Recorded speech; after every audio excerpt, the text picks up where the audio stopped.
Assalamualaikum warahmatullahi wabarakatuh. Pada kesempatan kali ini, kami dari kelompok 11, yaitu saya sendiri dan Rizka Sala Askia, akan menjelaskan tentang supervisi pendidikan Islam.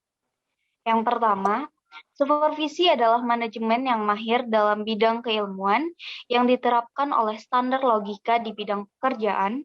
Pentingnya belajar lebih dari bos biasa seperti dikutip oleh Muslim Kimball Willis, supervisi adalah panduan dalam membina pendidik agar tepat sasaran, materi, strategi, teknik, pengajar, siswa, dan lingkungan kelas yang unggul.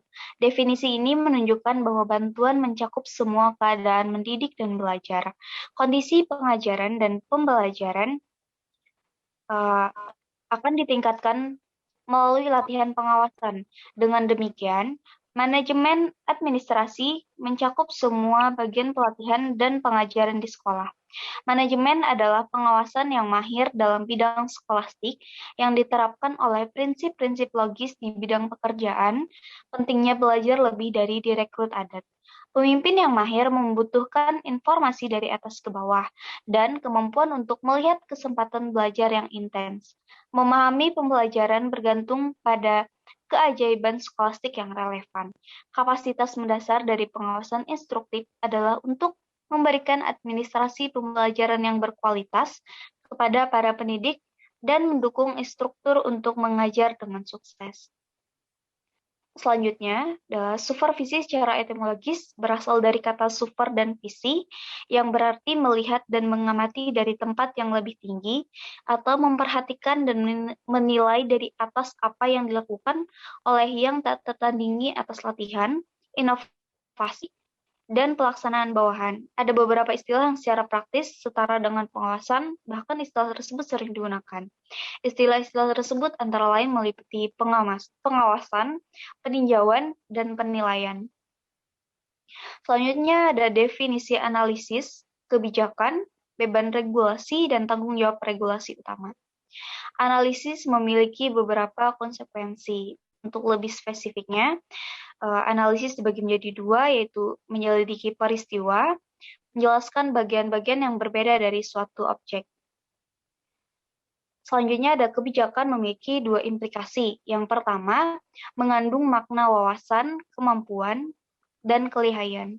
Yang kedua, berisi arti penting dari suatu perkembangan gagasan dan standar. Untuk selanjutnya akan dijelaskan oleh Rizka Sala Askia. Baik, selanjutnya ada jenis-jenis kegiatan supervisi. Yang pertama adalah pengawasan inspeksi, yang kedua pengawasan, yang ketiga manajemen koersif, yang keempat kualitas dan kemampuan instruktur, yang kelima manajemen demokratis.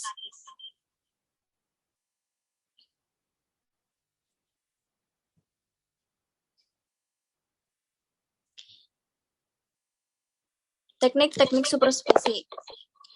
Teknik supervisi instruktif adalah strategi yang dapat digunakan untuk menawarkan jenis bantuan dari arahan kepada pendidik dalam menyelesaikan kewajibannya di madrasah atau sekolah untuk mencapai tujuan instruktif yang telah ditetapkan dengan sukses dan mahir. Strategi-strategi tersebut digunakan oleh berbagai latihan yang dilakukan secara konsisten dan rutin. Dengan pelaksanaan manajemen akan sangat bergantung pada keadaan dan kondisi kerja dan faktor eksekusi manusia saat menggunakan fasilitas tersebut.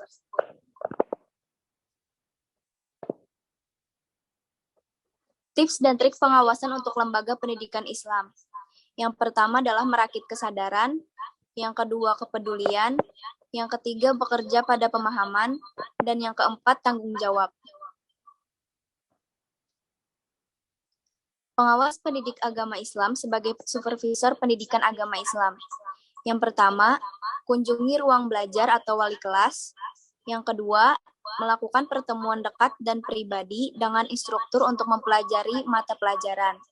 Yang ketiga, mengevaluasi dan melaksanakan serta memilih buku-buku yang akan digunakan sebagai buku pemahaman atau buku perpustakaan. Yang keempat, kunjungan ke sekolah atau madrasah pada jam kerja.